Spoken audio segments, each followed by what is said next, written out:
Boker Tov. Dans Parashat Shemot, la Torah a mentionné, au début de la Parasha, les enfants de Yaakov, tous les noms des enfants de Yaakov. Et les Shemot Bnei Israël, Abaïm Mitzrayma, et Yaakov, Ishuveto, Vao, Reuven, Shimon, Lévi, Yehuda, Issachar, Zebulun, Binyamin, Dan, Naphtali, Gad, Asher. Et on raconte que Yosef était à l'époque en Égypte. Donc on les a mentionnés tous. Et la question qui se pose, j'ai parlé de ça hier, la question qui se pose, c'est pourquoi la Torah a besoin de mentionner, de rementionner les noms des enfants de Yaakov Avinu, puisque ils ont été tous mentionnés déjà dans Parashat Vayigash, par un que eux et leurs enfants. C'est-à-dire, Yaakov est venu en Égypte, lui, ses enfants et ses petits-enfants. D'autant plus, ils ont été mentionnés tous dans Parashat Vayishlach, les noms des enfants de Yaakov Avinu. Donc, pourquoi on a besoin de rementionner encore une fois de nouveau Ve'ele Shemot Bnei Israël Abaïm Mitzrayma. Voici les noms des enfants d'Israël qui sont venus en Égypte. Et là, c'est une leçon extraordinaire pour nous tous. Cette idée m'est venue à l'esprit hier. Quand on va en exil, on est forcément censé à abandonner une partie des mitzvot qu'on veuille ou qu'on ne veuille pas.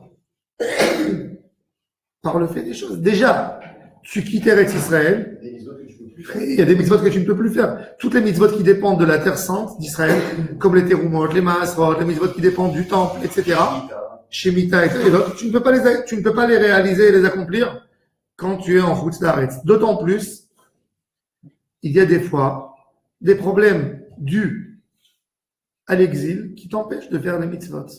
Comme un exemple classique. La mitzvah principale des Béné Israël à l'époque, c'était la Brit Mila, n'est-ce pas? La Brit Mila n'était pas faite en Égypte. La preuve, le Midrash nous dit qu'avant qu'ils sont sortis d'Égypte, qu'avant la sortie d'Égypte, ils ont fait la circoncision. Moshe Rabbeinu les a obligés à faire la circoncision en leur donnant la mitzvah de Korban Pessah, qu'il ne fallait pas le manger si on n'était pas circoncis. Mais ils n'ont pas fait cette circoncision, c'était la plus grande mitzvah qu'Abraham Avinu a instaurée. Et malgré tout, ils ne l'ont pas fait à l'exil. La question, ce qui doit traverser l'esprit de n'importe quel juif, où il se trouve, c'est comment je transmets le judaïsme à mes enfants. Qu'est-ce que je fais pour que mon petit-fils reste juif? C'est ça la question qui doit nous traverser l'esprit quand on est à l'exil. J'ai raconté quelquefois une histoire.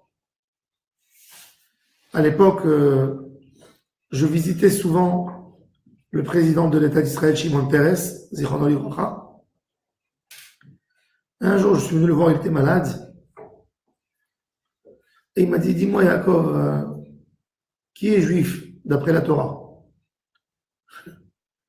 Comme je sais que lui, c'était le secrétaire de Ben Gurion, il y avait une grande polémique à l'époque en Israël pour comment on reconnaît un juif, qui c'est qui a le droit d'émigrer en Israël, etc. C'était un grand débat qui n'a jamais été tranché jusqu'aujourd'hui. On ne va pas rentrer dans la politique du sujet, mais je lui ai dit, d'après la Torah, les règles, qui est juif? Celui que sa maman est juif. Est juif. Il m'a dit, tu veux entendre une réponse d'un homme de 90 ans? Je lui ai dit oui. Il me dit, moi je te dis, à mon âge, qui est juif? Celui qui a tout fait pour que son petit-fils reste juif. Et il m'a raconté qu'à l'époque, quand il travaillait secrétaire de Ben Gurion, il me dit, mes amis sont partis travailler pour l'État d'Israël aux États-Unis. Il me dit, les payes en Israël, c'était 1 lire par mois, 1 lire et demie. Il me dit, j'habitais dans un kibbutz. Je n'avais rien du tout. Et mes amis qui sont partis, ils vivaient dans de belles maisons à Manhattan, dans d'autres endroits. J'étais un peu jaloux, je te dis la vérité. Il me dit leur salaire, ils prenaient un salaire comme un Américain et pas comme un Israélien. Et ça n'arrêtait pas de traverser l'esprit. Je peux être là-bas et acheter pour Israël, être là-bas et être utile pour mon pays. Il me dit, moi aujourd'hui à mon âge, je vois que tous mes amis, ceux qui sont partis, quand je leur parle, ils ont 80 ans, 90 ans, leurs petits-enfants sont plus dans le peuple juif. Ils se sont assimilés complètement. Il me dit donc à mon âge, je dis, qui est juif? Celui qui a tout fait pour que son petit-fils continue à transmettre la judaïcité à ses enfants. Le plus important de tout pour les bénis Israël qui sont descendus en Égypte, c'était les Shemot bénis Israël. Le Midrash nous dit que 3 choses Am Israël a gardé quand ils sont descendus en Égypte. Ils n'ont rien gardé de la Torah, mais ils n'ont pas changé leur nom. Abraham, c'est pas Albert. Yitzhak, c'est Yitzhak et c'est pas Jackie. Yaakov, ce n'est pas Jacques, c'est Yaakov. Les noms hébraïques, ils sont fait appeler, ils sont entêtés à garder leur nom hébraïque. Ils ont gardé leur langage, ils parlaient en hébreu, ce qui les a liés. Et ils ont gardé les habits, une sorte d'habit que les Hébreux avaient l'habitude de porter. À tout prix, ils ne l'ont pas enlevé.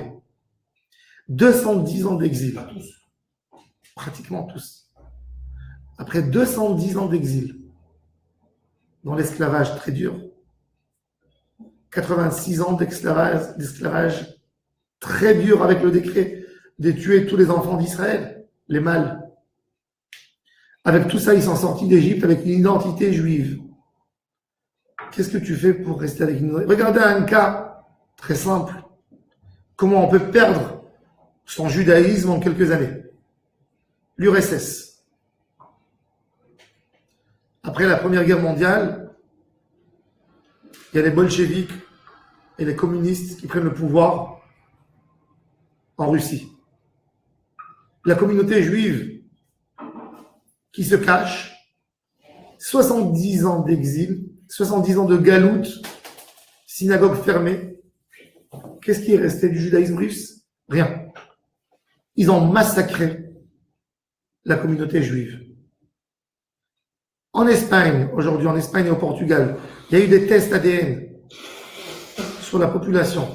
Sur 1140 personnes, ils ont trouvé que 22 ou 23% ont les mêmes ADN que les juifs d'Afrique du Sud, et d'Afrique du Nord, et les juifs d'Istanbul et de Grèce, les expulsés d'Espagne. Mais qu'est-ce qui reste? Quand tu changes ton nom et ton identité, même si tu feras tes mitzvot en cachette, puisque tu n'as plus d'identité juive, tu perdras tout ton judaïsme. Des fois plus important que les mitzvot, c'est l'identité. Quand un enfant il tête de sa maman l'identité juive, c'est là qu'il restera juif. Et ça, c'est très important. Nous tous, on a ce rôle de transmettre à nos enfants, de leur donner pas seulement l'enseignement des règles de la Torah et des mitzvot, l'enseignement de l'identité juive et de la responsabilité qu'ils doivent assumer.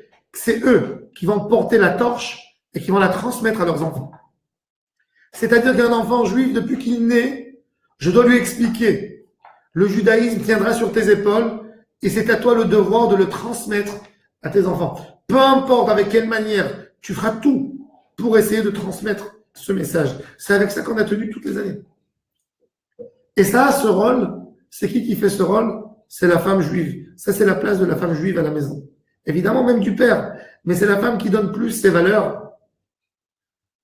La transmission de l'identité. L'identité, d'ailleurs, c'est pour ça que l'identité juive se donne uniquement par la mère et pas par le père. On est juif de mère et pas de père.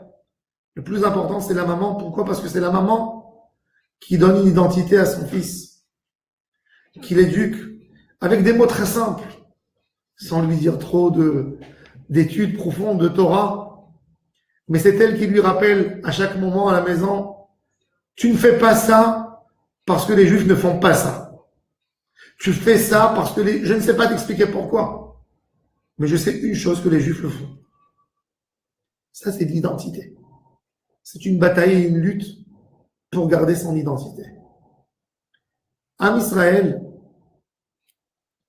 pendant des siècles, dans la diaspora, il a gardé son identité.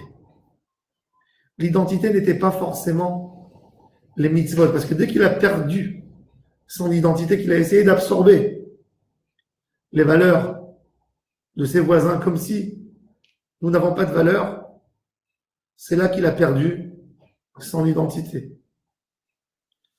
Un chameau qui essaiera de ressembler à un taureau et d'adopter des cornes et d'enlever les bosses, il ne sera pas ni chameau, ni taureau. Tu perds tout. Quand tu essayes, tu oublies ton identité pour essayer d'adopter une autre identité, tu es perdu, tu n'as rien du tout en réalité. Tu as tout perdu de tous les sens. Et c'est pour ça que la Torah nous fait l'accent avant le livre de Shemot, le livre qui s'appelle Exodus, l'exil. Ve'ele Shemot Bene Israël Abayim Mitzrayma.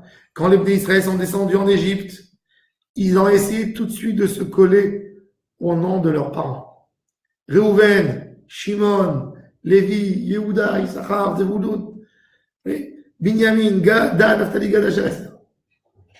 Ça, c'est la force de rester en galou, de rester juif. Aujourd'hui, on a un grand problème d'identité. Tout change. Dans la tête des gens, tout change. C'est-à-dire, il y a le tourisme aujourd'hui qui est tellement fort. Aujourd'hui, les gens, peu importe leur maison, peu importe les habits, ce qui intéresse les gens, c'est de découvrir, c'est de sentir, c'est de voir d'autres cultures. Tellement triste de voir qu'il y a autant de juifs qui tournent dans le monde entier pour apprendre n'importe quoi, pour aller chercher des Dalai Lama et des trucs en Inde et du yoga. Vous avez tout chez vous, en portée de main, dans la poche. Votre identité, cette force de l'âme Israël qui nous a gardé 2000 ans, aucun peuple n'a pu résister en exil sans perdre son identité. Il y a des gens que leur identité, c'est uniquement leur nom de famille. Nom de famille, ça ne suffit pas comme identité. Tu dois faire quelque chose de dire en quoi je ressemble à mon père. En quoi? Tu peux prendre n'importe quoi. Si c'est juif ce qu'il fait, tu essaies de ressembler à ça et tu ne l'abandonnes pas, tu resteras juif.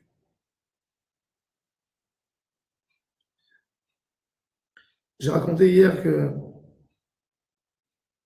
il y avait un jeune juif au Maroc. Il est parti faire des études. Et il devait aller au Canada. Et son père lui a dit, ne va pas au Canada, mon fils. Je veux que tu vas en Israël à l'université. Et il voulait pas. Le père avait très peur que l'enfant allait s'assimiler, puisque l'enfant n'appliquait rien du tout déjà au Maroc. Et le père lui a demandé, je te demande de faire une chose. De manger tous les Shabbats, le plat, Shabbat midi, le plat des juifs marocains, la tfina. L'enfant, il a dit à son père, papa, moi, t'as pas besoin de me dire, j'adore la tfina. C'est mon plat préféré. Le père lui a dit, ok, c'est ton plat préféré, donc je veux que tu me jures qu'il n'y a pas un samedi que tu ne le mangeras pas. Non. L'enfant qui va à l'université, mais tous les vendredis, il se prépare son plat de tfina pour le manger Shabbat midi. Cet enfant qui s'éloigne tellement du judaïsme, il se marie avec une fille non juive. Il faisait même pas kippour. Le père est décédé et le fils est médecin. Sa profession, c'est médecin. Donc, il se retrouve un Shabbat à Manhattan dans un congrès de médecins. Et Shabbat matin, 11h du matin, il se rappelle qu'il n'a pas préparé la tafila. Il n'a pas préparé la tafila.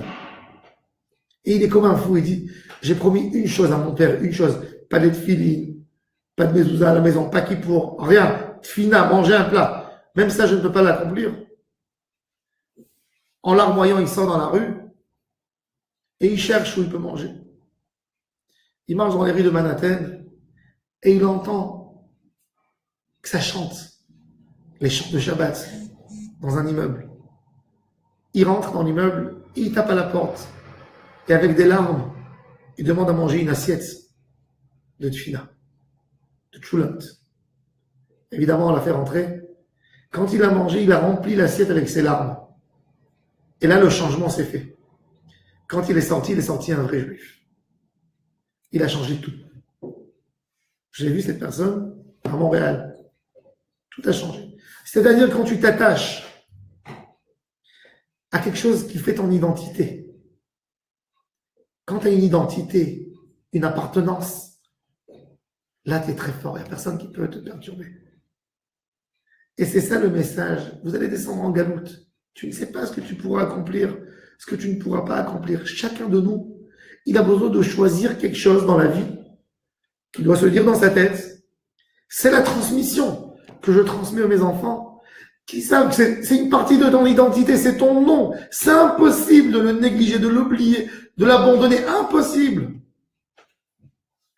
Et à Israël, en descendant en Égypte, ils ont choisi 3 choses. Les noms, la langue et les habits. La kippa, c'est un habit juif. La kippa, c'est un habit juif. C'est quelque chose qui fait notre identité. Le tzitzit, c'est un habit juif.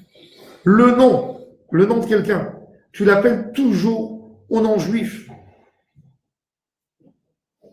On ne sait pas c'est quoi l'importance quand tu donnes un nom juif, c'est son identité de la personne.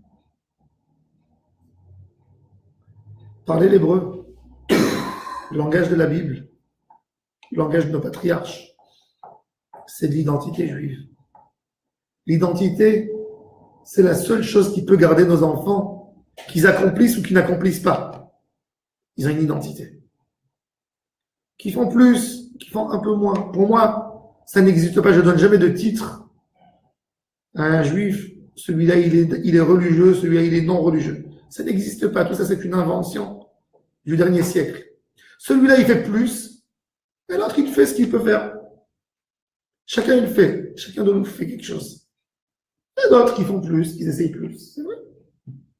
Mais je dis jamais, je mets jamais sur quelqu'un, tu fais moins ou tu fais plus. La seule chose qui va vraiment nous tenir, parce que vous pouvez voir des maisons de parents qui étaient des gens qui faisaient tout, et les enfants n'ont rien fait. Les enfants ont tout lâché. Pourquoi? Parce que les parents n'ont pas donné aux enfants l'identité juive. Tu peux enseigner à ton fils que Shabbat, c'est assourd d'allumer l'électricité, c'est assourd d'allumer le feu. C'est qu'une pratique. Que c'est assourd de manger ceci, et que c'est assourd de faire ceci. Mais c'est une règle, une pratique. Tu lui as pas enseigné comment c'est lié à son identité, mais quand tu prends quelque chose et que tu lui mets dans son identité, l'homme est très attaché à son identité. Quand tu lui donnes une identité juive, là tu peux être sûr que même s'il a lâché, même s'il a abandonné, avec le temps, il reviendra. En fin de compte, il reviendra. Et ça, c'est le sod de Ve'el Shemot Bnei Israël. Le livre, l'Exode, elle commence comment? Par les noms. Essayez de se lier, chacun de nous, à ce devoir de renforcer, même celui qui pratique, même celui qui fait toutes les mitzvot, parler beaucoup de la notion d'identité, de donner une identité à nos enfants, de parler des histoires et des choses qui nous rattachent à notre identité. Un discours d'éducation avec nos enfants, ça ne doit pas être que fais ça, viens prier, ne mange pas ça, n'allume pas ça, ne fais pas ceci. C'est pas que ça. Il faut parler minimum 50% des discussions qu'on collabore avec nos enfants, les discussions d'identité. À quoi tu appartiens? Où tu vas venir? Je compte sur toi que tu vas transmettre. Et c'est là que nos enfants iront avec ça et ils continueront, Be'ezrat Hashem, à transmettre leurs enfants et Am Israël vivra éternellement, Am Israël Chai. Bonne journée à toutes et à tous.